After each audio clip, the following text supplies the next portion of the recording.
Hello guys, welcome to my channel. তো আজকে ভাবলাম একটু হালিম রান্না করা যাক ইফতারের জন্য। তাই চলো দেখি খুব দ্রুত কিভাবে হালিম রান্না করব আমরা ইফতারের জন্য।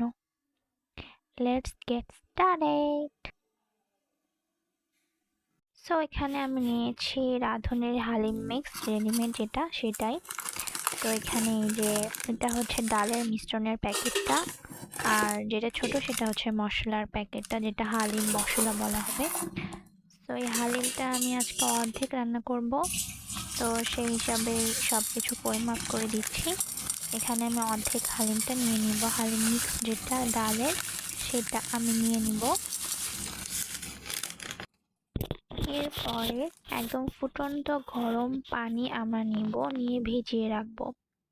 আমি একদম ফুটন্ত গরম পানি নিচ্ছি, কিন্তু পানিটা আমি অল্প অল্প করে মিশাবো, কেন না হলে অনেক সময় দলা পাকিয়ে যেতে পারে। তাই অল্প অল্প করে মেশাচ্ছি। আর এই মিশ্রণটা আমি একদম 1 ঘন্টার জন্য ভিজিয়ে রাখছি। 30 মিনিটও ভিজিয়ে রাখা যাবে, তবে ডালটা তাড়াতাড়ি সেদ্ধ হওয়ার জন্য আমি 1 ঘন্টার মতো ভিজিয়ে রাখবো। তো আমি আজকে রান্না করব মাটির চুলায়। আমার মাটির চুলায় রান্না করতে অনেক ভালো লাগে, তাই তো যেই বলা সেই কাজ, আমার চলে আসলাম মাটির চুলায়। মাটির চুলায় আমি ধরিয়ে দিয়েছি আগুন। এখন ওখানে দিয়ে দিয়েছি সয়াবিন তেল এবং দিয়ে দিলাম পেঁয়াজ কুচি। এখানে 2টা পেঁয়াজ কুচি আছে, যেহেতু আমি অর্ধেক হালিম মিক্স রান্না করছি, তো অল্প অল্পই সব কিছু লাগবে। আর আমি এখানে মশলা নিয়ে নিয়েছি কিছু। এখানে হচ্ছে 1 টেবিল চামচ পরিমাণ, সবগুলোই আছে। 1 টেবিল চামচ পরিমাণ আদা বাটা, রসুন বাটা, স্বাদ মতো লবণ, 1 টেবিল চামচ পরিমাণ ধনিয়া গুঁড়া আর ওটা জিরা গুঁড়া সম্পূর্ণ মিক্স আছে। আর হচ্ছে লাগবে 1 টেবিল চামচ হলুদের গুঁড়া, মরিচের গুঁড়া।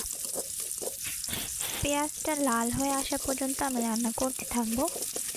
আমি বলে দিচ্ছি, আমি আজকে রান্না করা মাংস দিয়ে রান্না করছি, মানে যেহেতু ইফতারের সময় বেশি সময় থাকে না, তো ঝটপট রান্না করার জন্য আমি গোশতটা আগেই রান্না করে রেখেছিলাম।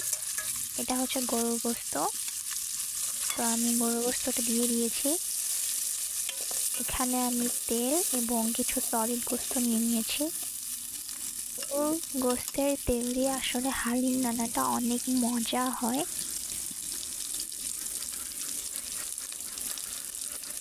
আমি এ পর্যায়ে হালিম মিক্সের মধ্যে যে মশলাটা ছিল সেটা অর্ধেক নিয়ে নিয়েছি, যেহেতু আমি অর্ধেক রান্না করছি হালিম মিক্স, তো অর্ধেক নিয়ে নিয়েছি। তার 3 ভাগের 2 ভাগ আমি দিয়ে দিলাম এখানে। মশলাটা দিয়ে দেওয়ার পর অনবরত নাড়তে হবে যেন পোড়া না লাগে নিচে। যেহেতু মাটির চুলায় রান্না করছে সেহেতু একটু রিস্ক থেকে যায়, কেননা এটা কমা বাড়ানো একটু ঝামেলা। তো এ পর্যায়ে আমি আদা বাটা, রসুন বাটা, তারপরে হলুদ গুঁড়ো 1 টেবিল চামচ পরিমাণ সবগুলো দিয়ে দিব, মরিচের গুঁড়া, ধনিয়া গুঁড়া।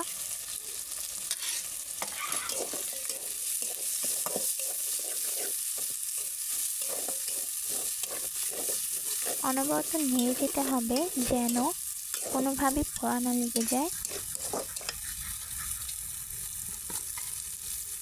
এই পর্যায়ে আমার মনে হয়েছিল যে ঝালটা একটু কম হবে, তাই আরও একটু আমি মরিচের গুঁড়ো অ্যাড করে দিয়েছি।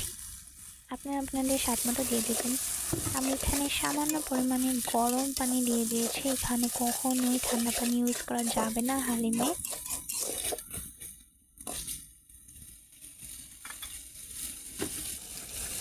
রান্নার এই পর্যায়ে আমি গোস্তগুলো মশলার সাথে অনেক ভালোভাবে কষে নিচ্ছিলাম, যাতে মশলার কাঁচা গন্ধটা চলে যায়।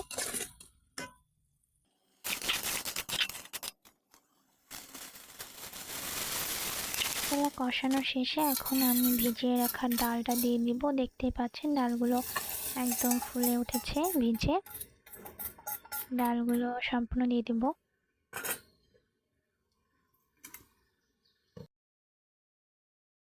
এখন মশলা এবং গোস্তের সাথে ডালটা অনেক ভালোভাবে নাড়তে হবে।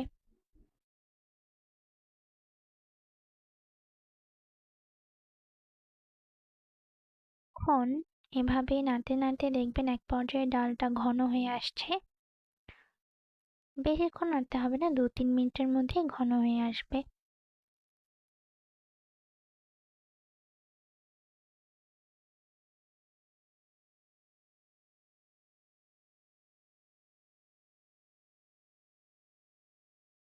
তারপরে আমরা এখানে অবশ্যই ফুটন্ত গরম পানি ব্যবহার করব।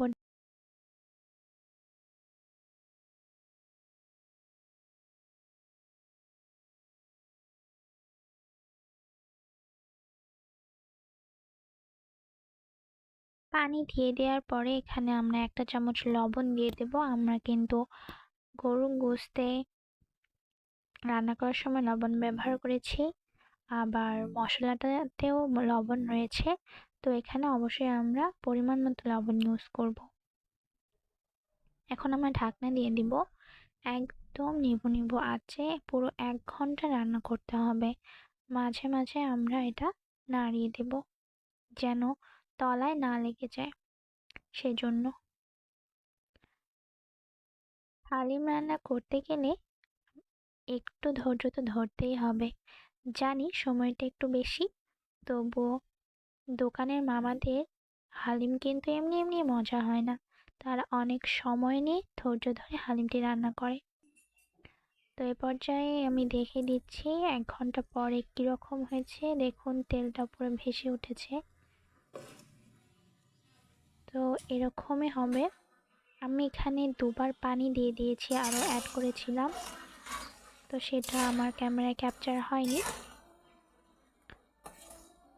তো আমি দেখছিলাম যে আরও একটু ঠিক হবে হালিমটা, যেহেতু আমি পানি দিয়েছি 2 বার।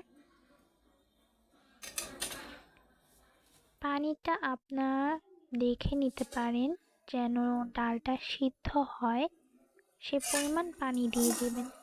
তো আমার 1 ঘন্টা পরে এরকম হয়েছে। এখন আসলে দেখছিলাম যে হালিমটা সিদ্ধ হয়েছে কিনা। আপনারা একটু দানা হাতে চাপ দিয়ে দেখতে সিদ্ধ হয়েছে কিনা। তো আমার একদম পারফেক্টলি ভাবে সিদ্ধ হয়ে গেছে। এখন আমি এখানে অ্যাড করে দেব ভেজে রাখা পেঁয়াজ বেরেস্তা আর 3 ভাগের 1 ভাগ রেখে দেয়া হালিমের মশলা।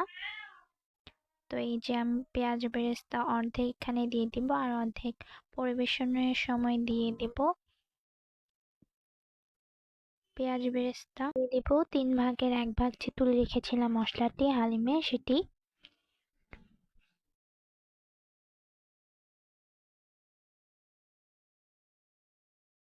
এরপর ঢাকনা দিয়ে দিব এবং আরো 30 মিনিট এভাবে একটু জাল দিয়ে দিব। বাস হয়ে গেল, এবার আমরা সার্ভ করব। গাইস, ট্রাস্ট মি, হালিমটা এত বেশি মজা হয়েছিল, মানে জাস্ট ভাষায় প্রকাশ করার মতো না।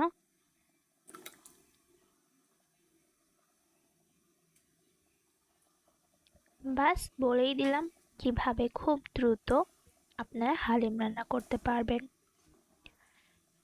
হালিম রান্না করতে কমপক্ষে 1 ঘন্টা সময় তো লাগবেই হাতে, না হলে দোকানের মামাদের মতো আমাদের মতো মজার হালিম ঘরে বসে রান্না করবেন কিভাবে। তো বাস আমি এখন চুলা থেকে নামিয়ে নিয়েছি।